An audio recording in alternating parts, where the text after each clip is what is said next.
কোরআনুল কারীম থেকে কথা বললে সবার ভালো লাগবে না।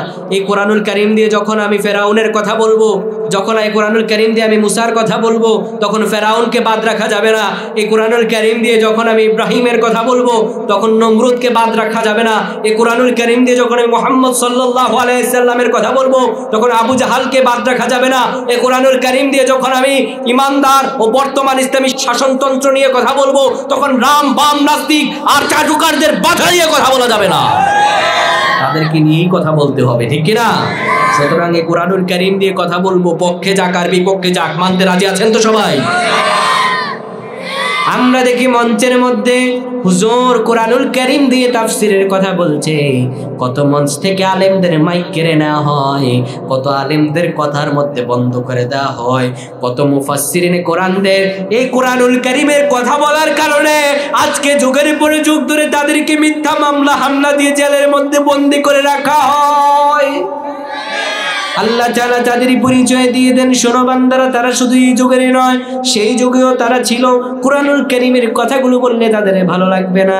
সুতরাং যারা এইভাবে মুখের ফুৎকার দিয়ে কোরআনুল কারীমের আয়াতগুলো এবং কোরআনুল কারীমের জন্য সংগ্রাম করে এই সংগ্রামীদেরকে, মুফাসসিরিনে কোরআনদেরকে যারা এইভাবে নিবাতে যায়, যারা এক মুফাসসির আল্লামা সাঈদীকে 13 বছর কারাগারে বন্দী করে এই পৃথিবী থেকে বিদায় করে দিয়ে মনে করেছে যে আর কেউ কোরআনুল কারীমের সংগ্রাম নিয়ে কথা বলবে না, জেলের মধ্যে মামুনুল হক সহ আমির হামজাকে তো বের করেছে, মামুনুল হক এখনো জেলে আছে, অসংখ্য উলামায়ে কেরাম এখনো জেলের মধ্যে বন্দী করে যারা মনে করছে যে কোরআনুল কারীমের সংগ্রাম, আল আকিমউদ্দিনের সংগ্রাম বন্ধ করে দিবে, আমি বলবো বন্ধ হবেই না, বরঞ্চ তেমনি করে মুখের ফুৎকার যে যত নেভাতে আসবে এই কোরআনুল কারীমের ফুৎকার নিভবে না, বরঞ্চ তোমরাই নিভে যাবে।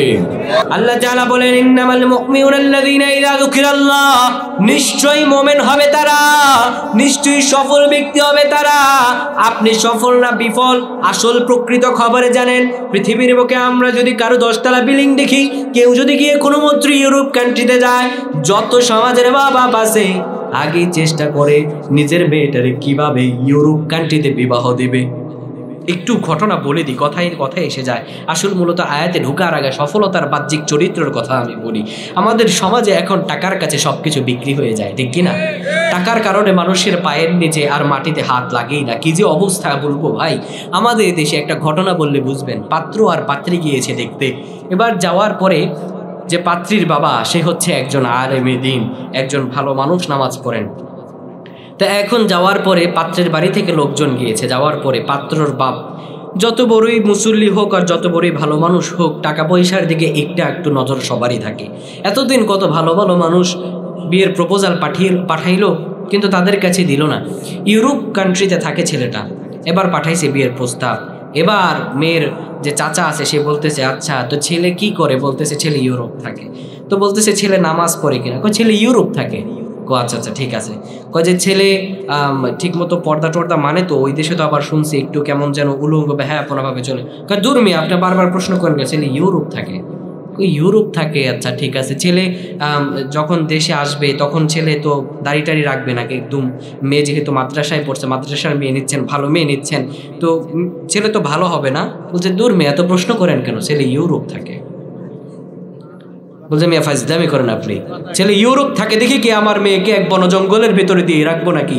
কিন্তু আফসোসের সহিত বলতে হয়, আমাদের সমাজে ছেলেদের দিকে তাকানো হয় না, বরং যে ছেলের টাকার দিকে তাকানো হয়। ভালো ছেলেদের বদলে খারাপ ছেলেদের হাতে মেয়েটারে তুলে দেয় টাকার জন্য। পরিশেষে দেখা যায় এই মেয়েটারে রেখে ওই ছেলেটা, যে টাকাওয়ালা ছেলে, অন্যান্য জায়গায় অন্য মেয়ে নিয়ে ফুর্তি করে। শুধু তাই নয়, বরঞ্চ টাকার কাছে বিক্রি হয়ে যাওয়ার কারণে পরবর্তীতে আমরা অসংখ্য নিউজ দেখতে পাই যে মেয়েটাকে টাকার কাছে ওই ছেলের কাছে বিক্রি করে দিয়েছে, পরবর্তীটাকে মেয়েটাকে মার্ডার পর্যন্ত করে ফেলে দেওয়া হয়েছে। ভালো ছেলেদের মূল্য এই সমাজে দেওয়া হয় না, বিশেষ করে হুজুরদের ক্ষেত্রে তো আরো আগেই দেওয়া হয় না। হুজুরের কাছে বিয়ে দিলে আমার মায়ের খাওয়াইব কি? আছে না নাই? পৃথিবীর বুকে সফলতা আপনি টাকার দিকে দেখেন, কিন্তু আল্লাহ বলেন না না, টাকার দিকে সফলতা নয়। টাকা তো বাহ্যিক জিনিস, কিন্তু প্রকৃতপক্ষে সফলতা কিসের? শোনা নাও ইমানদারেরা, আল্লাহ তাআলা মুমিনদের সফল কাম বলছেন, আর এই মুমিনদের পরিচয় দিতে গিয়ে আল্লাহ তাআলা বলছেন সফল ব্যক্তিদের পরিচয় শোনো। ইন্নামাল মুমিনুনা আল্লাযীনা ইযা যুকিরাল্লাহ, যখন ঈমানদারদের সামনে আল্লাহর জিকির করা হবে, ওয়াজিলাত কুলুবুহুম, তখন তাদের কলবটা কেঁপে কেঁপে উঠবে। আল্লাহু আকবার। এরপর আল্লাহ বলেন ওয়া ইযা তুলিয়াত আলাইহিম আয়াতুহু যাদাতুহুম ঈমানা।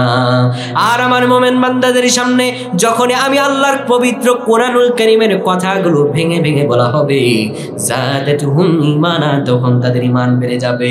এরপর আল্লাহ বলেন ওয়া আলা রাব্বিহিম ইয়াতাওয়াক্কালুন, আমার ঈমানদার বান্দারা তারা যখন পবিত্র কোরআনুল কারীম শুনবে, ঈমানটা এত বেড়ে যাবে যে তাদের সবকিছু আল্লাহ তাআলার উপর নির্ভরশীল হয়ে যাবে। এবার আয়াতটা একটু আপনারা বুঝায় দেই।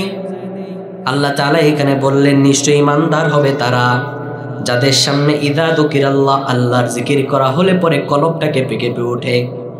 এই কলব কেঁপে কেঁপে ওঠার মিনিংস কি? অর্থাৎ আল্লাহর জিকির যখন করা হবে কলবটা কেঁপে কেঁপে উঠবে, আল্লাহর ভয়ে গড় গড় করে চোখ দিয়ে পানি ঝরবে, ঠিক কিনা? কিন্তু আমাদের সমাজের দিকে তাকালে দেখা যায় আল্লাহর জিকির করলে কলব কাঁপবে তো দূরে থাক, বরঞ্চ আল্লাহর জিকির দিয়ে মহিলা আর বেড়াবেড়ি লইয়া ভান্ডারি নাচানাচি করে আসে না নাই? আমাদের সমাজে দেখতে পাই এই ভণ্ডামি আর চিটারি করে মাজারে বাটপারি গাঞ্জাটারে এরা বলে তারা নাকি এশকিয়াত খোঁজে। ওই বেটারে এশকিয়াত যদি খুঁজতে চাও জিকির করতে করতে বাঁশের উপর উঠো, এটা কোন ধরনের জিকির? কোথাকার এশকে তোমারে শিখাইছে? রাসূলুল্লাহর সামনে রাসূলুল্লাহ যখন সাহাবীদেরকে দার্স দিতেন, এমন কোন সিরাত থেকে ইতিহাস পাওয়া যায় না কোন সাহাবী সেখান থেকে লাফ দিয়ে বাঁশের উপর উঠে গেছে, যেটা রাসূলের যুগে ছিল না। তোমরা ভণ্ডামি আর ফাজলামি করে কোন দিক থেকে এশকে বের করো? ফাজলামির আর কোনো লিমিট পায় না, বলে আমরা এশকি খুঁজি। আরে এক ভণ্ডর সাথে ওই দিন কথা বলছে, ভাই কি বলবো দুঃখের কথা, সে বলছে হুজুর আমরা মাজারে যাই, বেড়াবেড়ি নাচি, কিন্তু আমরা হুজুর একটা জিনিস টেস্ট করি। বললাম কি টেস্ট করেন? ঈমান টেস্ট করি। বললাম কেমনে? কয় আগুনের কাছে যাইয়া যদি নিজেরে ঠিক রাখতে পারি মনে করি ঈমান ঠিক। তো কেমনে এটা? আমরা বেড়াবেড়ি লইয়া নাচি, যদি আমি বেডের কাছে না যাই তাহলে মনে করি আমি ঈমানদার। নাউজুবিল্লাহ বলবেন না? মাজারে কি চলে? খাজার ডামে মাজার করে দেখায় যারা খাজার শান, দিনে করে ভণ্ডামি আর রাত্রে মারে গাজায় টান, ঠিক না? খাজার নামে মাজার করে দেখায় যারা খাজার শান, দিনে করে ভণ্ডামি আর রাত্রে মারে গাজায় টান, দিনে করে ভণ্ডামি আর রাত্রে মারে গাজায় টান। বলবো কি ভাই দুঃখের কথা, লাগে ব্যথা অন্তরে, নারী পুরুষ লইয়া দেখি চাচাই ও ভাই হাল পারে। বলবো কি ভাই দুঃখের কথা, ব্যথা লাগে অন্তরে, বুড়া কালে দাদাও দেখি বেড়ি লইয়া ফল পারে। তারা নাকি এশকে খোঁজে, তারা নাকি এশকে খোঁজে লাগাইয়া তার খাজার শান, দিনে করে ভণ্ডামি আর রাত্রে মারে গাজায় টান। খাজার নামে মাজার করে দেখায় যারা খাজার শান, দিনে করে ভণ্ডামি আর রাত্রে মারে গাজায় টান, ঠিক না? ভণ্ডামি আর ফাজলামি করে ইসলামকে মানুষের সামনে কলঙ্কিত করেছে এরাই। যতগুলো মাজার ততগুলো ধর্ম ব্যবসায়ী, এরা ধর্ম ব্যবসায়ী বই, অন্য কিছু নয়। আফসোস।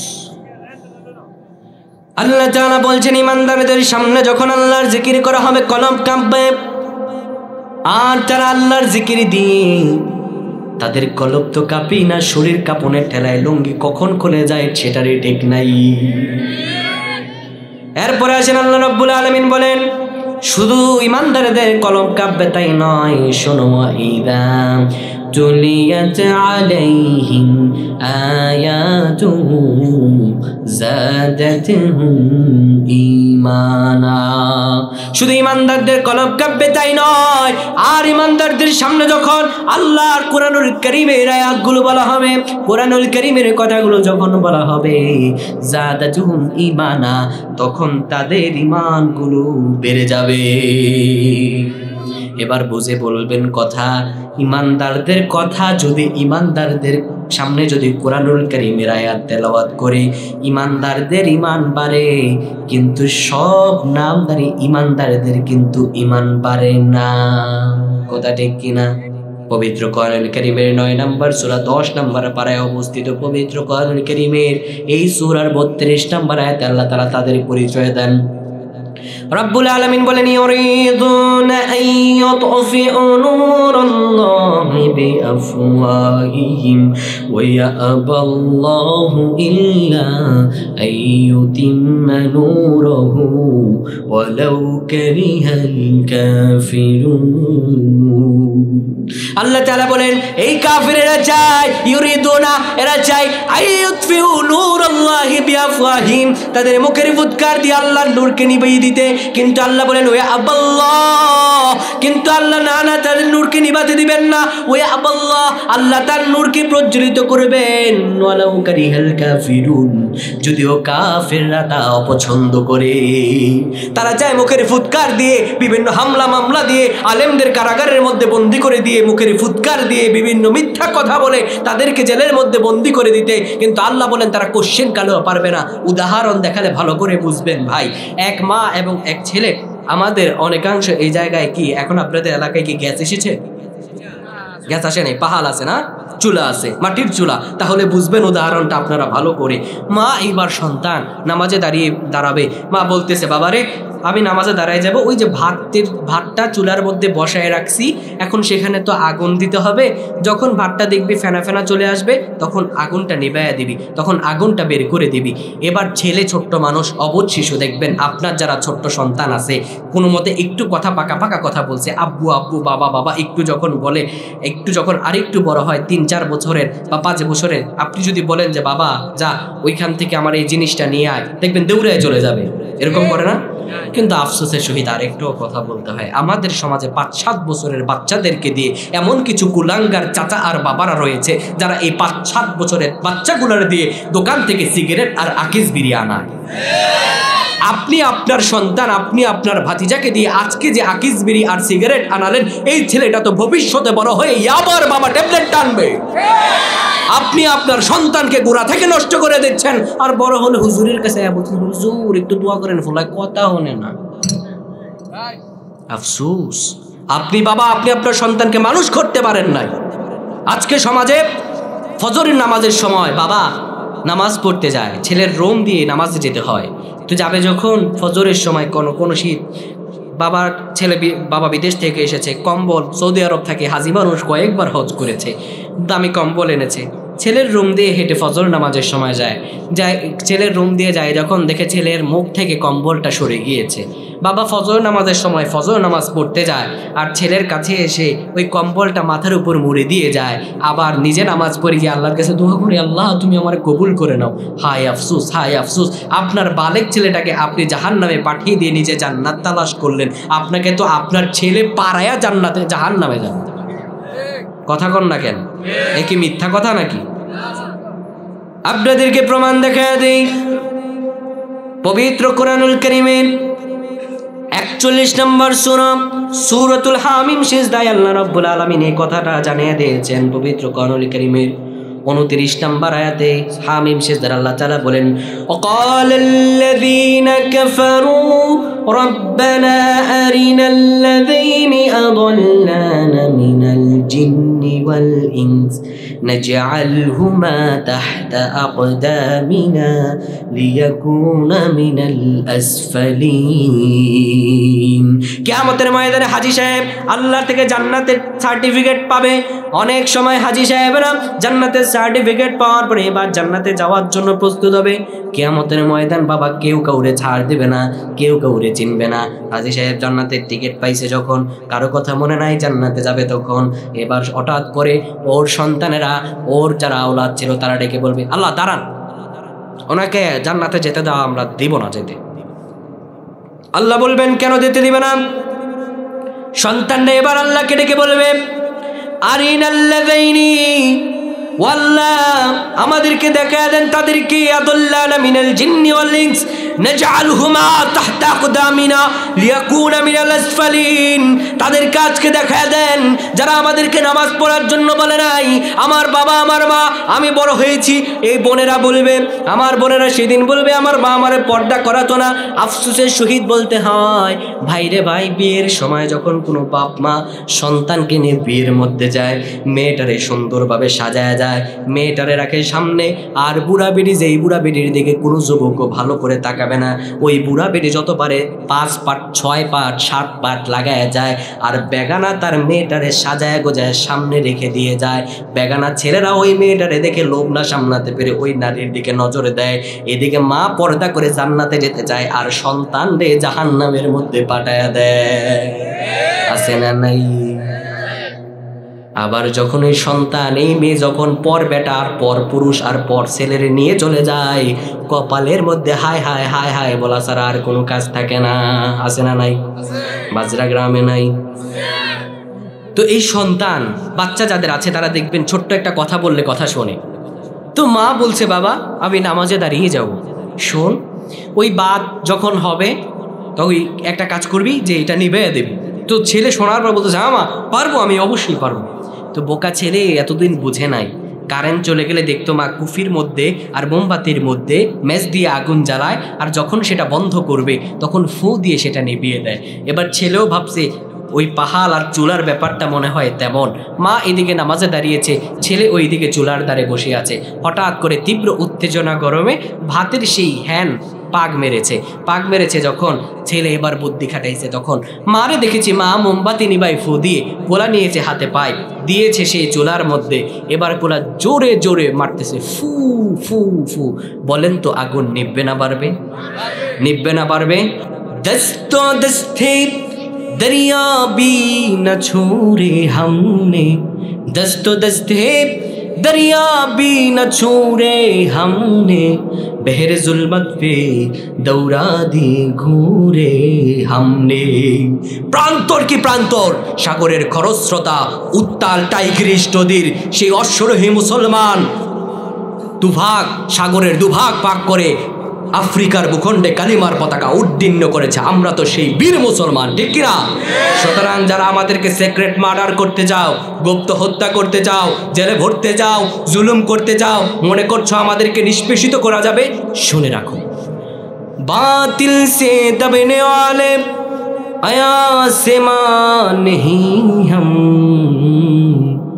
বাতিল সে দবনে ওয়ালে आया से मान ही हम, सोबर कर चुका है तो इंतहा हमारा। এই পৃথিবী 100 বার টেস্ট করেছে, মুসলমান জাতি জীবন দিতে জানে, কখনো কাফেরের সামনে মাথা নত করতে জানে না। প্রয়োজনে জীবনের শেষ বিন্দুটুকু ইসলামের জন্য বিলীন করে যাব, কখনো কাফেরদের কাছে আমরা মাথা নত করব না। আমার প্রাণের ভাইরা, যা বলছিলাম, আল্লাহ তাআলা সফল ব্যক্তিদের পরিচয় দিচ্ছেন। আল্লাহ বলেন যারা সফল হবে ইমানদার তারা। এই ইমানদারদের পরিচয় হলো যখন তাদের সামনে আল্লাহর কোরআনুল কারীমের কথা বলা হবে, জাদাতহুম ঈমানা, তখন তাদের ঈমানটা বেড়ে যাবে। এবার দ্বিতীয় নম্বরে আল্লাহ তাআলা তাদের পরিচয় দেন। আল্লাহ বলেন আল্লাযীনা ইউকিমুনাস সালাতা ওয়া মিম্মা রাযাকনাহুম ইউনফিকুন। আমার ঈমানদার বান্দারা তারা সালাত কায়েম করবে এবং তাদেরকে যে রিজিক দিয়েছি, তাদেরকে যে সম্পদ দিয়েছি, তা থেকে তারা ব্যয় করবে। এই সিমটমগুলো যাদের থাকবে আল্লাহ তাআলা 4 নম্বর আয়াতে তাদেরকে সার্টিফিকেট দেন। সার্টিফিকেট কি দেন? কথা বলেন, কি সার্টিফিকেট দেন? আল্লাহ বলেন উলাইকা হুমুল মুমিনুনা হাক্কা। আল্লাহ তাআলা বলেন এরাই সত্যিকারের মুমিন। সুবহানাল্লাহ। কারা সত্যিকারের মুমিন? যাদের সামনে আল্লাহর জিকির করা হলে পরে তাদের কলবটা কেঁপে ওঠে, যাদের সামনে কোরআনুল কারীমের কথা বললে পরে জাদাতহুম ঈমানা, ঈমান বেড়ে যায়। যারা আল্লাহর উপর নির্ভরশীল হয়ে যায়, সমাজে রাষ্ট্রে তার যত অধীনস্থ আছে সেখানে সালাত কায়েম করে এবং আল্লাহর দেয়া রিজিক থেকে যারা আল্লাহর রাস্তায় ব্যয় করে, আল্লাহ বলেন এরাই সত্যিকারের মুমিন। আমি আল্লাহ তাআলা শুধু সার্টিফিকেট দিয়ে ক্ষান্ত নই। শোনো, আমি আল্লাহ তাআলা তাদেরকে আরো জানা দিলাম লাহুম দারাজাতুন ইনদা রাব্বিহিম ওয়া মাগফিরাতুন ওয়া রিজকুন কারীম। এরা সত্যিকারের মুমিন হয়ে শুধু ক্ষান্ত নয়, আমি আল্লাহ আরো জানায় দিলাম তাদের জন্য তাদের প্রতিপালকের পক্ষ থেকে রয়েছে ক্ষমা এবং রহমত ও সম্মানজনক জীবিকা। সুবহানাল্লাহ। কিন্তু আল্লাহর জান্নাতে যারা যেতে দেরি হবে না। সুবহানাল্লাহ। এই আমরা জানলাম কাদের পরিচয়? ভুলে গেছেন? আমাদের সমাজের অবস্থা হয়েছে তেমন, মাহফিলের ওয়াজ মাহফিলেই শেষ, একবারে ফজর নামাজের সময় তো কাই। এখানে যতগুলো মানুষ দেখা যাচ্ছে আমার মনে হয় না এতগুলো মানুষ ফজর নামাজের সময় হবে, ঠিক কিনা? মাহফিলের ওয়াজ মাহফিলেই রেখে যায়। বলেন কাদের পরিচয় দিলাম? মুমিনদের, ইমানদারদের, সফল ব্যক্তিদের। তো এবার আসেন চূড়ান্ত সফলতা কোথায় আমরা একটু জেনে নেই। আল্লাহ তাআলা চূড়ান্ত সফলতার কথা বলছেন পবিত্র কোরআনুল কারীম সূরাতুল আল ইমরানে। আল্লাহ তাআলা জানিয়ে দেন, রব্বুল আলামিন আমাদেরকে বলেন শোনো চূড়ান্ত সফলতা কোথায়। আল্লাহ তাআলা বলেন কুল্লু নাফসিন যায়িকাতুল মাউত। আল্লাহু আকবার। আমরা এই আয়াতটা শুনে এমন ব্যক্তি এখানে খুঁজে পাওয়া যাবে না, সবাই শুনেছে আয়াতটা পবিত্র কোরআনুল কারীমে। এই আয়াতটা যখন অনেক আছে ওলামায়ে কেরাম যখন কথা বলে, ম্যাক্সিমাম ওলামায়ে কেরাম তখন এই আয়াতটা নিয়ে কথা বলে, অসংখ্যভাবে এই আয়াত নিয়ে আমরা কথা শুনি, কিন্তু তারপরের কথাগুলো আমরা শুনি না। আল্লাহ তাআলা এই আয়াতের মধ্যে কত গুরুত্বপূর্ণ কথা বলেছেন। আল্লাহ বলেন কুল্লু নাফসিন যায়িকাতুল মাউত। আমি বলছি আমি মৃত্যুকে ভয় পাই না, আমি পাঠ শুনে বললাম আমি মৃত্যুকে ভয় পাই না, তাহলে কিরে ভয় পাই? তারপরে যে আল্লাহ কথা বলেছেন সেই কথাটারে ভয় পাই। আল্লাহ বলেন ওয়া ইন্নামা তুওয়াফাউনা উজুরাকুম ইয়াউমাল কিয়ামাত। আর কিয়ামতের ময়দানে তাদেরকে উঠানো হবে এবং তাদের যা কৃত কর্মের প্রতিফল তাদেরকে তা দিয়ে দেওয়া হবে। আরে আমি মরে গেলেও কোনো আফসোস ছিল না, যদি মরে গিয়ে সব শেষ হয়ে যেত আমার কোনো আফসোস ছিল না, কোনো ভয় ছিল না। ভয় তো আমার সেই জায়গায়, সেই কিয়ামতের ময়দানে আমি কি পাপ করেছি, যা করেছি সব দিয়ে দেওয়া হবে। মৃত্যু থেকে কোনোদিন পলায়ন করা যাবে না। আমার প্রাণের পর আল্লাহ রাব্বুল আলামিন বলছেন ফামান যুহজিহা আনিন নার ওয়া উদখিলাল জান্নাতা ফাকাদ ফাজ। কিয়ামতের ময়দানে তার কৃতকর্মের প্রতিফলগুলো তাকে দিয়ে দেওয়ার পরে, যে ব্যক্তি কৃতকর্মের প্রতিফলগুলো পাওয়ার পরে ফামান যুহজিহা আনিন নার, কৃতকর্ম দিয়ে নিজের জাহান্নামের আগুন থেকে বাঁচাতে পারবে, উদখিলাল জান্নাতা, এবং জান্নাতে যে নিজেরে প্রবেশ করাতে পারবে, আল্লাহ বলেন ফাকাদ ফাজ, অবশ্যই সে সফল। সুবহানাল্লাহ, অবশ্যই সেই সফল। এরপর আল্লাহ বলেন ওয়ামাল হায়াতুদ দুনিয়া ইল্লা মাতাউল গরুর। আর পার্থিব জীবন তো কেবল ধোঁকার সামগ্রী, দুনিয়া ধোঁকা ব্যতীত অন্য কেউ নয়। এই পৃথিবীর বুকে আমরা যত গুনাহ করি না কেন দুনিয়ার সামান্য সুখ আর সমৃদ্ধির জন্যই করি, ঠিক কিনা? কিন্তু আল্লাহ বলেন ওয়ামাল হায়াতুদ দুনিয়া ইল্লা মাতাউল গরুর। পার্থিব দুনিয়া তো কেবল ধোঁকার সামগ্রী ব্যতীত অন্য কিছু নয়। দুনিয়া হচ্ছে পানির মতো, পানিকে আপনি যতই ধরতে যাবেন এই পানি আপনার সঙ্গে প্রতারণা করবে। ঠিক অনুরূপভাবে দুনিয়াকে ধরতে ধরতে আপনি কবরে চলে যাবেন, তারপরেও দুনিয়াকে ধরতে পারবেন না, কবরেই চলে যাবেন। এই পৃথিবী ধোঁকায় আপনাকে ধোঁকা দিয়ে কবরে নিয়ে যাবে, কিন্তু দুনিয়ার সফলতা আপনি পাবেন না। উদাহরণ দেখালে বুঝবেন। এক কৃষক গরিব মাঠে ঘাটে থাকে, হঠাৎ করে মাঠে ঘাটে যখন সে থাকে, মাঠে সে অনেক তীব্র রোদের মধ্যে, কালো মানুষ, তীব্র রোদের মধ্যে সে ক্ষেত নিরাজ। এই যে শীতকাল এসেছে, এখন ফসল ফলায় আমার কৃষক ভাইরা, ঠিক কিনা? তো ফসল ফলাচ্ছে কৃষক, যখন হঠাৎ করে পেছন থেকে মুচকি হি হি আওয়াজ, কৃষক এই সুমিষ্ট আওয়াজ শুনে পেছনের দিকে তাকিয়ে দেখলো অপরূপা সুন্দর এক রমণী দাঁড়িয়ে আছে। ওই অপরূপা সুন্দর রমণী তাকিয়ে আছে কৃষকের দিকে, ডেকে বলল কৃষক আমি তোমাকে বিয়ে করতে চাই। পৃথিবীর বুকে এমন কোনো পুরুষ আপনি পাবেন না যে সুন্দর মেয়ে বিয়ে করতে চায় না। অবিবাহিত হইলে তো আরো বেশি চায়, বিবাহিত পুরুষ বেটা পর্যন্ত ঘরের মধ্যে বউ রেখে অন্য বেটির দিকে নজর দেয়। বাজরা গ্রামে নাই? তো পৃথিবীর বুকে সবাই চায় সুন্দর রমণীকে বিয়ে করতে। তো কৃষক বেচারা মানুষ মাঠে ঘাটে থাকে, তার তো আর সামর্থ্য নাই সুন্দর মেয়ে বিয়ে করার। তো তাকে যখন এত সুন্দরী মেয়ে মানে প্রপোজাল দিয়েছে, কৃষকের আর নাই মাথায় হুঁশ। সে বলে চলো এক্ষুনি যাই কাজীর কাছে, তোমার সাথে আজকেই হবে আমার বিয়ে।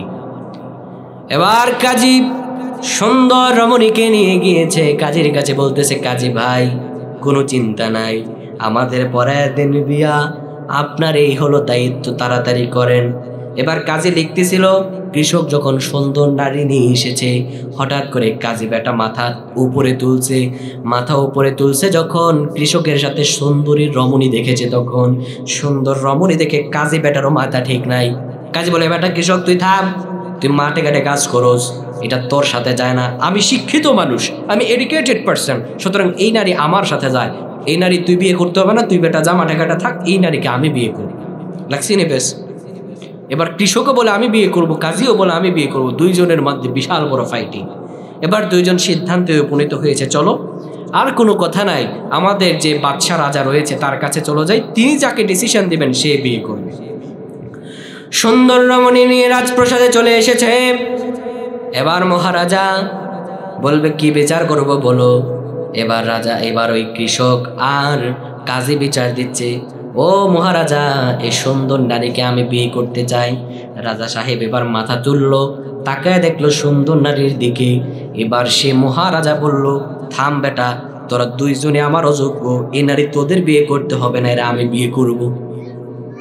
তিনজনের মধ্যে মহাফায়, সে বলে আমি, সে বলে আমি। এবার মহারাজার কথার উপর তো কথা বলতে পারে না। এবার সুন্দরী রমণী বলে, থামো থামো, তোমরা তিনজনের মধ্যে চলো মাঠে প্রান্তরে চলে যাই, আমি সামনের দিকে দৌড়ে দৌড়ে যাব, তোমরা পেছন দিকে দৌড়ে দৌড়ে আসবা, যে আমাকে আগে ধরতে পারবা আমি তারই হব, আমি তাকে বিয়ে করব। এবার চলে গেল মাঠে প্রান্তরে, সুন্দর রমণী দৌড়াচ্ছে, পেছন থেকে কৃষক, কাজী, মহারাজ, বাদশা দৌড়াচ্ছে। কৃষক মানুষ, দুর্বল মানুষ, কিছুক্ষণ দৌড়ানোর পরে হচট খেয়ে পড়ে গেল। হচট খেয়ে পড়ে বেচারা আর নাই, চলে গেছে, অক্কা পড়েছে, মরে গেছে। এবার দ্বিতীয় থাকলো কাজী বেটায় হয়েছে আরো বিশাল পাজি, সে দিয়েছে দৌড়, যখন নারীও দৌড় দিয়েছে তখন কাজী বেটাও কিছুক্ষণ পরে কি উষ্টা খেয়ে পড়ে সেও নাই। এবার মহারাজাও দৌড়াচ্ছে, হঠাৎ করে নারীর কাছে যাবে ধরে ফেলবে, হঠাৎ করে মহারাজাও উল্টে পড়ে গেল জমিনে। সে বেটাও যায় রূপ ডেকে বলল, হে সুন্দরী নারী, কে তুমি? তোমার এত বুঝলাম না। কৃষক বেটা তোমারে ধরতে ধরতে মরে গেল, কাজী বেটা তোমারে ধরতে ধরতে মরে গেল, আমিও ধরতে ধরতে মরে যাচ্ছি, পরিচয় কি তোমার বলো শুনি। এবার সুন্দরী রমণী বলল, হে মহারাজা শোনো, আমি হলাম দুনিয়াকে যারা ধরতে চাইবে, ধরতে ধরতে দুনিয়ার রঙিন রঙিন দৃশ্যগুলো দেখতে দেখতে এইভাবে কবরে চলে যাবে, কিন্তু দুনিয়াকে ধরা কারো পক্ষে কোনোদিনও সম্ভব নয়। ঠিক কিনা? এই দুনিয়া হচ্ছে কেবল ধোকার সামগ্রী ব্যতীত অন্য কিছু নয়। তো চলেন এবার আমরা মেন আলোচনায় যাই। এতক্ষণ ছিল শুধুমাত্র প্রারম্ভিক। তো কদ আফলাহাল মুমিনুন, অবশ্যই সফল কাম হয়েছে মোমেনগণ। তো এই মোমেনগণের যে সফলতার ব্যাখ্যা, তাদের সফলতা, তারা যে হবে, তাদের তো কিছু গুণাবলী থাকা প্রয়োজন, ঠিক কিনা ভাইরা? তাদের তো কিছু সিমটম থাকা প্রয়োজন। আল্লাহ তাআলা তাদের সিমটমগুলো পবিত্র কোরআনুল কারীমে সূরাতুল মুমিনুনেই বলছেন। রব্বুল আলামিন বলেন, মোমেনদের 1 নম্বর সিমটম হবে, আমরা তো ইমানদারদের পরিচয় জেনেছি, আর সফল ব্যক্তি আরেক ইমানদার। এই ইমানদারদের আরো কিছু গুণাবলী আল্লাহ তাআলা এখানে বলছেন। আল্লাহ বলেন, আল্লাযীনা হুম ফি সালাতিহিম খাশিউন, আমার এই ইমানদার বান্দারা, তারা তাদের সলাতে বিনয়ী, নম্র এবং ভীত হবে। সুবহানাল্লাহ। কি হবে? বিনয়ী, নম্র এবং ভীত। তো বিনয়ী, নম্র এবং ভীত, খাশিউনের ব্যাখ্যা সহজভাবে আপনারে বোঝাই, খুশু ও খুদু। খুশু ও খুদু খাশিউনের ব্যাখ্যা।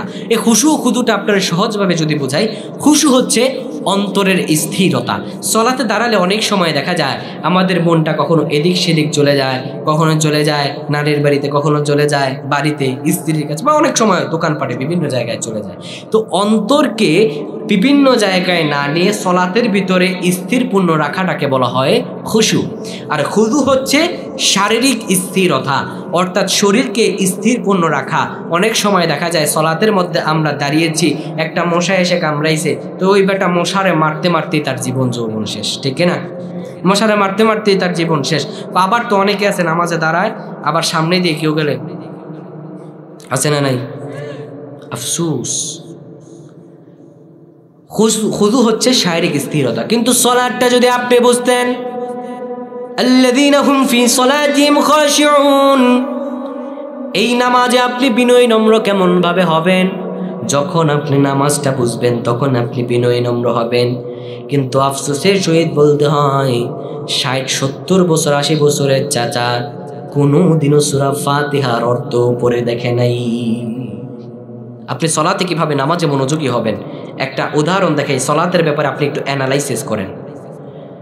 আমাদের সমাজে যখন ওয়ান্টেড কোনো মার্ডারের আসামি এলাকায় ঘুরে, থানা থেকে পুলিশ আসে, আসার পরে যখন ওই ওয়ান্টেড মার্ডার আসামির সামনে দাঁড়ায়, পিস্তলে একবারে এইভাবে ঠেক করে, ঠিক না, একদম পিস্তল মাথা বরাবর ধরে, ধরার পরে বলে বেটা এবার তুই হাত উঁচা কর, বলে না, এই হ্যান্ডস আপ মানে তুই হাত উঁচা কর। এবার হাত উঁচা মানে হচ্ছে আমি সারেন্ডার করে নিলাম। আপনি যখন সলাতে দাঁড়িয়ে যান আপনি তখন অপরাধী। পৃথিবীর সব অপরাধগুলো আপনার মধ্যে বিদ্যমান। সলাতে দাঁড়ানোর পরে আপনি যখন দুইটা হাত আসামের মতো করে উঠান, পুলিশ যখন হ্যান্ডস আপ করে হাত যখন ওপরে উঠায়, এরপরে পুলিশ 2 নাম্বার কাজটা কি করে? হ্যান্ড কাপ দিয়ে হাত দুইটা বেঁধে দেয় না নাকি? এবার আপনি আল্লাহর কাছে বলেন আল্লাহ হ্যান্ডস আপ, দাঁড়ায় গেলাম, আর কোনো কথা নাই, কোনো বাজার সদাইয়ের কথা নাই, কোনো ভালোবাসার কথা নাই, স্ত্রী পরিজন কারো কোনো কথা নাই, এখন শুধু তোমার সঙ্গে আমার কথা হবে। হাতটা যখন আপনি হ্যান্ডস আপ করলেন, এবার আল্লাহ জানা আপনার হাতের মধ্যে হ্যান্ডকাপ লাগায় দিলেন। পুলিশ যেভাবে আপনার হ্যান্ডকাপ লাগায়, বুঝেছেন কথা? মিলছে? এবার আপনি হ্যান্ডকাপ লাগায় দিলেন, লাগানোর পরে আপনি সলাতে দাঁড়িয়ে সানা পড়লেন। সূরা ফাতিহার উদাহরণটা শুধু বোঝাই। আপনি এবার সূরাতুল ফাতিহা পড়ছেন, আপনি পড়ছেন আলহামদুলিল্লাহি রাব্বিল আলামিন। সমস্ত প্রশংসা জগৎসমূহের প্রতিপালক একমাত্র আল্লাহ তাআলার জন্য। এই সূরা ফাতিহার উদাহরণ বোঝাতে গিয়ে আরেকটা উদাহরণ পাশাপাশি বুঝাই, তাহলে বুঝবেন ভালো করে। আপনি ধরেন আমাদের অত্র এলাকায় বর্তমানে এমপি পদপ্রার্থীকে সবুর সাহেব নাকি? এবার আপনি সবুর সাহেবের দল করেন। সবুর সাহেব ধরেন এখন এমপি, তিনি এখন তার বাড়িতে আছেন, আপনি তার বাড়িতে গেলেন, যাওয়ার পরে এবার সবুর সাহেব বলবে, আপনি যখন এবার আপনার সবুর সাহেবের কাছে যাবেন, যাওয়ার পরে সবুর সাহেব বলবে কি প্রয়োজন। এবার আপনি সবুর সাহেবকে গিয়ে যদি সরাসরি প্রয়োজনটা বলেন তাহলে অবশ্যই সে মাইন্ড করতে পারে, সে আপনার প্রতি একটু রাগ হতে পারে।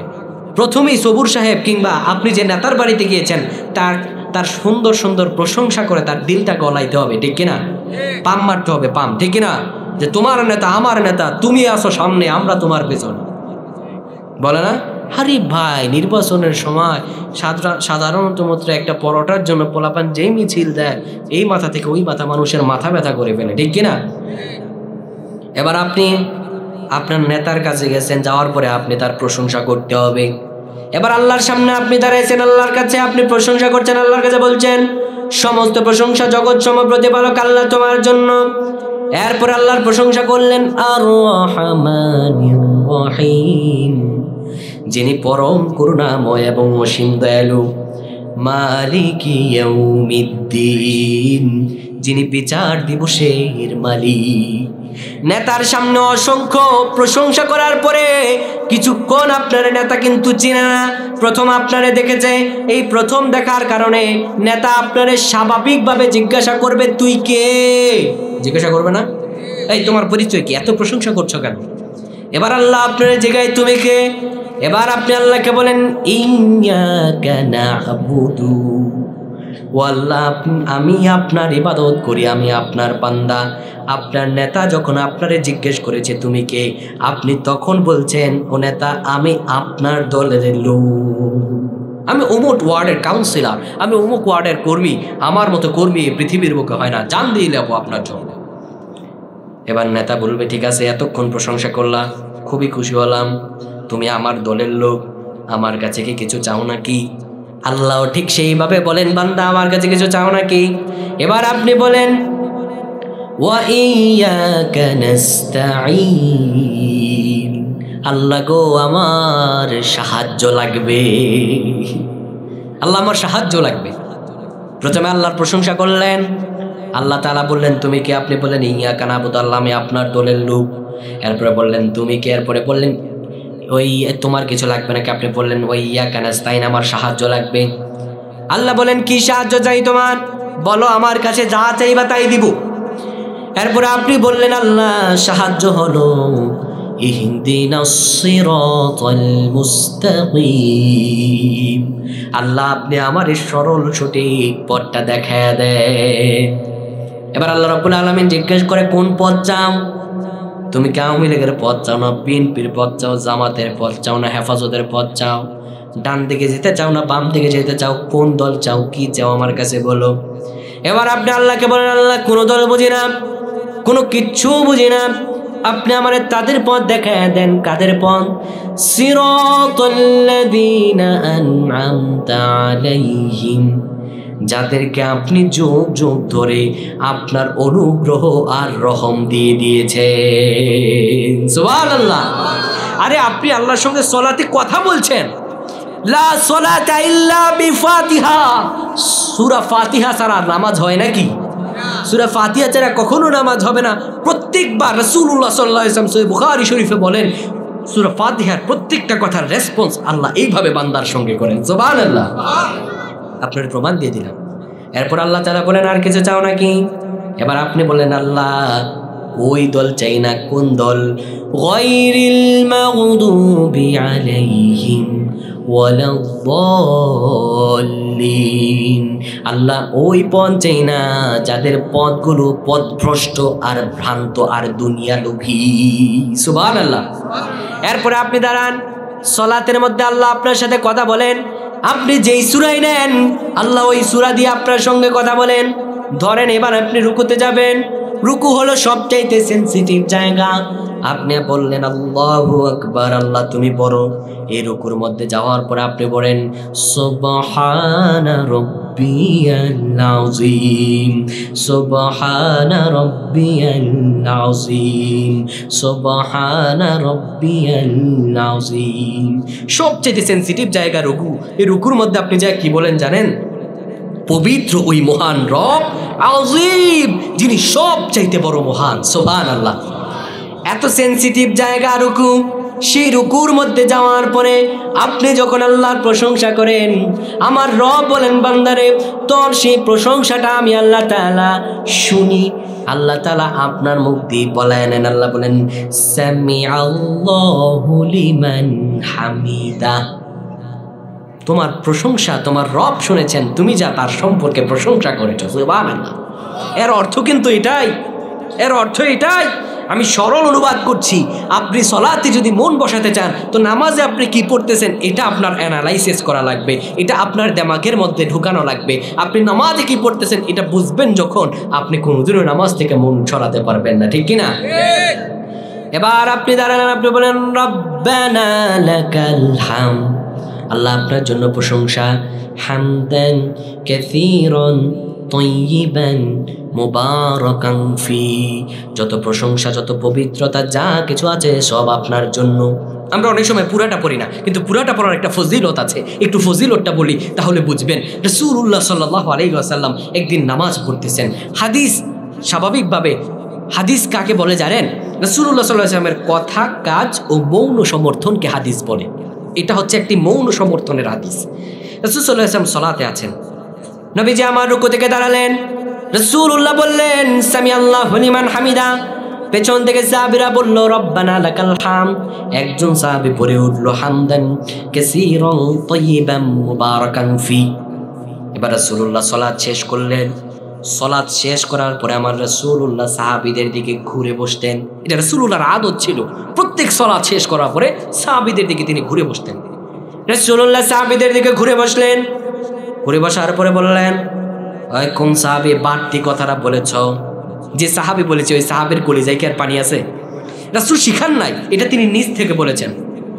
এবার রাসূলুল্লাহ যখন ঘুরে ফিরে বললেন, সাহাবী বলতেছে কাদো কাদো কম্পন ভীত অনুসারে লাব্বাইক ইয়া সাদাইক ইয়া রাসূলুল্লাহ, আমি বলে ফেলেছি ইয়া রাসূলুল্লাহ, আমার বলতে খুব ভালো লেগেছিল তাই বলে ফেলেছি।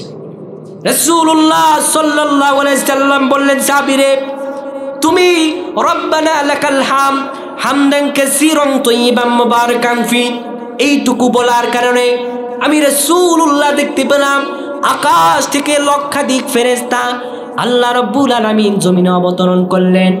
আর তোমার রব্বানা লাকাল হামদ হামদান কাসীরান তাইয়িবান মুবারাকান ফি এর ফজিলত, এর নেকিগুলো জমিনে এমন ভাবে বর্ষণ হতে লাগলো, ওই ফেরেশতারা সেই নেকিগুলো কুরানোর জন্য লক্ষাধিক ফেরেশতারা প্রতিযোগিতা শুরু হয়ে গেল। তো সালাতে পড়বেন তো, এটা একদম সহজ, আপনি অল্প সময় বেশি নেকি পেয়ে যাবেন। এবার আপনি সেজদায় চলে গেলেন। পৃথিবীর বুকে জমিনের নিচে আর কোনো কিছু হতে পারে না। আপনি আপনার কপালটা জমিনের মধ্যে ঠেকা দিলেন। কপালটা যখন জমিনের মধ্যে সবচাইতে নিচে আপনার কপাল, তখন আপনি বলেন সুবহানা রব্বিয়াল আ'লা, সুবহানা রব্বিয়াল আ'লা, সুবহানা রব্বিয়াল আ'লা। পবিত্র ওই মহান রব যিনি সব চাইতে ঊর্ধ্বে। আমার আল্লাহ বলেন, বান্দারে জমিনের মধ্যে মাথা টেকায়ার পরে মাথা জমিনের মধ্যে লাগায়া সর্বনিম্ন জায়গায় মাথাটা লাগায়া আমি আল্লাহর নামটা উপরে লাগায়া দিলি রে বান্দা। জমিনের মধ্যে মাথাটা ঠেকায়া আমি আল্লাহর নাম যখন উপরে লাগায়া দিয়েছিস, বান্দারে যতই গুনাহ কর তো নামটা আমি জাহান্নামীদের থেকে নিয়ে জান্নাতীদের কাতারে উপরের মধ্যে লাগায়া দিলাম। সালাত পড়া দরকার আছে না নাই? এরপর আপনার টাকা লাগবে, সম্পদ লাগবে, শক্তি লাগবে, সামর্থ্য লাগবে। আমার রাসূলুল্লাহ দোয়া শিখিয়ে দিয়েছেন। নবীজি বলেন, দুই সেজদার মাঝখানে বসে দোয়া করবা, আল্লাহ সঙ্গে সঙ্গে কবুল করে নেবেন। সুবহানাল্লাহ। দোয়া কি? আমার রাসূলুল্লাহ বলেন, দুই সেজদার মাঝখানে বসে তুমি বলো, আল্লাহুম্মা গফিরলি ওয়ারহামনি ওয়াজবুরনি ওয়ারফা'নি ওয়াআফিনি ওয়াহদিনি ওয়ারযুকনি। 7টি বিষয় চাও। এই 7টি বিষয় যদি কোনো ব্যক্তি পায় তাহলে তার দুনিয়াতে আর কিছুর প্রয়োজন নয়। সে 7টি বিষয় কি? প্রথমেই বল আল্লাহুম্মা গফিরলি, আল্লাহ আমার আপনার কাছে ক্ষমা লাগবে, শুধু ক্ষমা দিলেই হবে না। ওয়ারহামনি, আপনার কাছে আমার রহম লাগবে, শুধু রহম দিলেই হবে না। ওয়ারযুকনি, আমার রিজিক লাগবে, শুধু রিজিক দিলেই হবে না। ওয়াহদিনি, আমাকে হেদায়েত দেয়া লাগবে। ওয়ারফা'নি, আল্লাহ আমাকে শুধু রিজিক দিলেই হবে না, হেদায়েত দিলে হবে না, আমার সুস্থতা দেয়া লাগবে। ওয়াআফিনি, শুধু আমাকে সুস্থতা দিলেই হবে না, আমার সম্মান দেয়া লাগবে। আল্লাহ শুধু সম্মান দিলেই হবে না, আমাকে রিজিক এবং সবকিছু দেয়া লাগবে। আল্লাহ রাব্বুল আলামিন এরপর আয়াতে মুমিনদের গুণাবলী, সফল ব্যক্তিদের গুণাবলী বলছেন। আল্লাহ বলেন, والذين هم عن اللغو معرضون, আমার সফল বান্দারা তারা অনর্থক কথা এবং কাজ থেকে নিজেদেরকে বিরত রাখবে। কথা বুঝতে পেরেছেন? অনর্থক কথা এবং কাজ। দুঃখের কথা বলবো কিরে ভাই, চা স্টলে দোকানপাটে তো অনর্থক কথাই চলে। মানে কার বউ কি করছে, কার বউ কি করছে। চা স্টলে যারা বসে তারা একজন হচ্ছে নাসার বিজ্ঞানী, একজন হচ্ছে আইনজীবী, একজন ব্যারিস্টার, একজন পার্লামেন্টের এমপি। ওরে বাবা কি কথা তাদের! একটা ঘটনা বললে বুঝবেন। তো চা স্টলে বসে আছে দুইজন, নাসার বিজ্ঞানী একজন, এমপি সাহেব একজন। তো বলছে, ভাই হাতে নিয়েছে চা, কথাই তো কথা মারতে হয়। বলে, আচ্ছা এই যে আকাশের মধ্যে বিমান টিমান চলে, বলতো দেখি বিমানের ভিতরে যখন তেল ফুরায় যায় তেল ভরে কেমনে? বলবো কিভাবে? তো সেই বিশাল বড় কঠিন প্রশ্ন। কিন্তু চা স্টলে বসছে না, শরীরে তো আলাদা তেজ আছে। বলে, বাট এটা বুঝোস না, এখন অনলাইনের যুগ, অনলাইনে তেল ঢোকায়। আমাদের সমাজে অনেকগুলো সংসার ভাঙা হয় চা স্টলের মধ্যে। আমাদের সমাজে ভাই ভাইকে পৃথক করে দেয় চা স্টল। আমাদের সমাজে মসজিদের আলেম ওলামাদের নিয়ে কথা বলে চা স্টলে। আলেমদের যত দোষ আছে আর যত গজবি আছে, মিথ্যা বানোয়াট আলেমদের নামে কথা বলে চা স্টলে। এই চা স্টলে কোনো ইমানদার বসতে পারে? পারে? একটা কষ্টের কথা বলি ভাই, ইমামদের নিয়ে যখন কথা বলেছি, কথা একটু বলি, স্মৃতিশক্তিতে ছিল না, মাত্র এসেছে, কথা বলি। ওই আয়াতের দিকে আগাবো না, এই কথাটা বলে শেষ করছি। এই বাংলাদেশের মধ্যে ইমামদের চাইতে আমি মনে করছি মাজলুম আর নির্যাতিত কেউ নাই। ইমামরা কথা বললেও দোষ, কথা না বললেও দোষ। মানে তাদের দোষের কোনো শেষ নেই। কিন্তু আফসোসের সহিত বলতে হয় আমাদের গোটা এলাকা ভিত্তিক মুসল্লিরা নাদান আর সবচাইতে অভদ্র লোক তারা। আরে মিয়া সাহেব, পেঁয়াজের কেজি যখন বাজারের মধ্যে 30 টাকা কেজি থাকে তখনও আপনি ইমাম সাহেবের বেতন 8,000 টাকা রাখেন। ওই পেঁয়াজের কেজি যখন 300 টাকায় যায় তখন আপনি ইমাম সাহেবের বেতন কেমনে 8,000 রাখেন? একটা ঘটনা বলি, আমি কিন্তু আমার জীবনের একটা লগ্ন ইমামতি করেছি, স্টিল নাও এখনও আছি, কিন্তু এখন অ্যাসিস্ট্যান্ট ইমাম আছে আর কি, আস্তে আস্তে ছেড়ে দেওয়ার নিয়ত। আমার বাবা হচ্ছে ইমাম, আমি মধ্যবিত্ত পরিবারের সন্তান, আমি আমার বাবার সাথে থেকে বড় হয়েছি। আমি দেখেছি, আমি আমার বাবার সাথে যখন ছিলাম, যখন আমার একটু বোঝার বয়স, আমার বাবা তখন করিকান্দি থাকতেন। আমি সেই ছোট্ট থেকে আমার বাবার সাথে, আমার জীবনের সর্বপ্রধান শিক্ষক হচ্ছে আমার বাবা। আমি প্রস্রাব করে দিতাম বিছানায়, তখন আমি আমার বাবার সাথে গেছি। আমি দেখতাম সকালবেলা আমার বাবা ইস্ত্রি দিয়ে সেটা শুকাইত। তো আমার বাবার সাথে আমি ছিলাম, আমি দেখেছি যে টুকটাক বিষয় নিয়ে 2 টাকা দেয় না 42 টাকার ঠেলা মারে। তখন আল্লাহর কাছে বারবার দোয়া করতাম, আল্লাহ তুমি কোনোদিন আমার দিয়ে ইমামতি করায় না, কারণ মানুষের কথা সহ্য হয় না। কারণ মানুষ যদি ওই বাড়িতে বউর সাথে ঝগড়া লেগে আসে, ওই মসজিদে সেই ইমাম সাহেবের সাথে সে ঝালটা মেটায়। তো আমার বাবা আমাকে একটা শিক্ষা দিয়েছেন, সেই শিক্ষাটা হচ্ছে, বাবা তুমি যদি কখনো বড় আলেম হও, ওই অত্র এলাকায় যাবা, ইমাম সাহেবদের সাথে একটু কলা কৌশল বিনিময় করবা, পারলে ইমাম সাহেবদের তোমার যদি তৌফিক থাকে হাদিয়া কিছু দিয়ে আসবা। তো যা বলছিলাম, তো আমার বাবা ইমাম হওয়া সত্ত্বে আমি কখনো ইমামতি আল্লাহর কাছে চাইতাম না। ইমামতি কিন্তু একটা সম্মানিত পেশা, কিন্তু আমাদের সমাজের অবস্থা হয়ে গেছে এমন যে ইমামদেরকে যেমনে পারে এমনি নির্যাতন করে। 2 টাকা দেয় না যে বেটা, সে বেটাও 42 টাকা আমার সপ্তাহে একবার আসে, এসে যদি মাত্র একটা চুল আর একটা কিছু দেখে, এই হুজুর এটা ক্লিন করলেন না কেন? এ বেটা হিজুরকে চাকর নাকি বেটা? হুজুর হচ্ছে ইমাম, তুই ইমামের নেতা মানিস, আবার ইমামের সম্পর্কে সমালোচনা করিস, তোর তো নামাজই কবুল হবে না বেটা। তো আফসোসের সহিত বলতে হয় সবকিছুর বেতন বাড়লে ইমামদের বেতন হয় না। তো ঘটনা যেটা বলছিলাম, তো আমি একটা মসজিদের আপনার হচ্ছে দায়িত্বশীল যখন ছিলাম, তখন আমার মসজিদের যিনি সভাপতি তিনি বলছেন, হুজুর আপনাদের 5,000 টাকা 5 লাখ টাকার বরকত দেয়, আর আমরা যারা লাখ লাখ টাকা কামাই, আমার ছেলেপেলেরা কোনো বরকত দেয় না হুজুর, 5 লাখ টাকা আপনাদের 5,000 টাকা বরকত দেয়। আমি বলি এটা ভণ্ডামি ছাড়া আর কিচ্ছু না। এই মিয়া বরকত দেয় কেমনে? ঠিক আছে, তো আমি বললাম যে সভাপতি সাহেব তাহলে আপনার ছেলে কত কামায়? বললো যে 50,000 টাকা মাসে পাঠায়। তো আপনারা কত দেন? 5,000 টাকা। তো 5,000 টাকা কত টাকার বরকত আসে? 5 লাখ টাকা। আচ্ছা, তো আগামী মাসে আমার এই 5,000 টাকা আপনারে দিয়ে দিব, আপনি 5 লাখ টাকার বরকত নেবেন, আর আপনার ছেলে 50,000 টাকা দেবে, এই 50,000 টাকা আমারে দিয়ে দেবে। চুপ হয়ে গেছে, আর কিছু বলে না। ওরে ভাই, ইমামদের আমরা কথা বলে ফেলি, ইমামদারদের একটা ধমকি দিয়ে ফেলি, কিন্তু তাদের বেতনটা সবচেয়ে সমাজের মধ্যে কম দেওয়া হয়। আরে আমি নিজে সাক্ষী, আমার আম্মা আজকে স্ট্রোক করেছে 3 বছর, আমার দাদি মারা গেছে আজকে 2 মাস হয়, আমি নিজে সাক্ষী।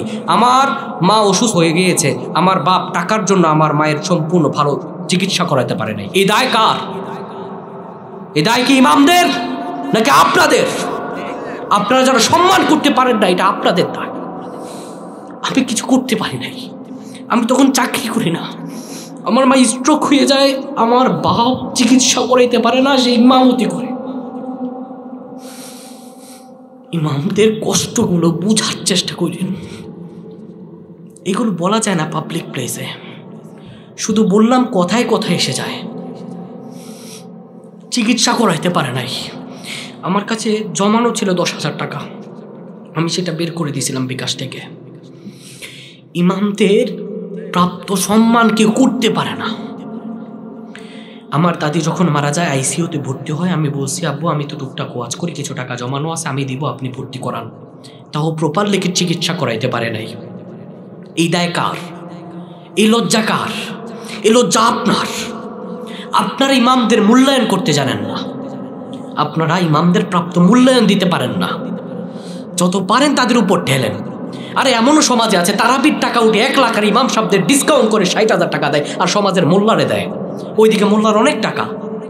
এই জুলুম কাকে করছেন আপনি?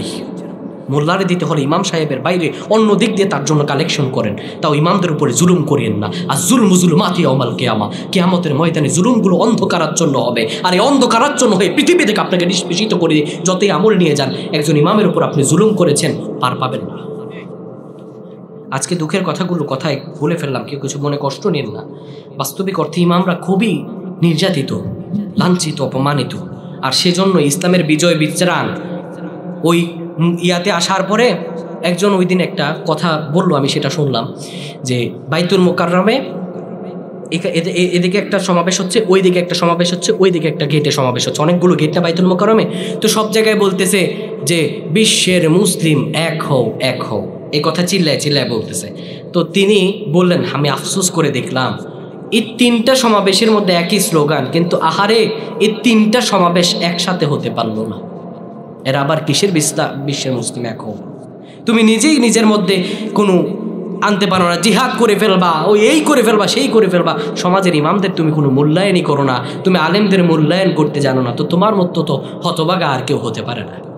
সম্পূর্ণ আলোচনা শেষ করতে পারিনি, যতটুকু কথা বলেছি আল্লাহ যেন বোঝার তৌফিক দান করেন, এবং আমার জন্য সকলে দোয়া করবেন। আলহামদুলিল্লাহ আপনাদের দোয়ার বরকতে দেশে বিদেশে আল্লাহর রহমতে আল্লাহ তাআলা যাওয়ার তৌফিক দান করেন। এবং এখন স্টিল নাও পড়াশোনা করছি, দোয়া করবেন আমার জন্য। আমার আম্মা অসুস্থ, আমার আব্বু অসুস্থ, দোয়া করবেন তাদের জন্য। আল্লাহ তাআলা আপনাদেরও কবুল করুক, আপনাদের জন্য দোয়া করি। ওমা তৌফিক ইল্লা বিল্লাহ। আসসালামু আলাইকুম ওয়া রাহমাতুল্লাহি ওয়া বারাকাতুহু।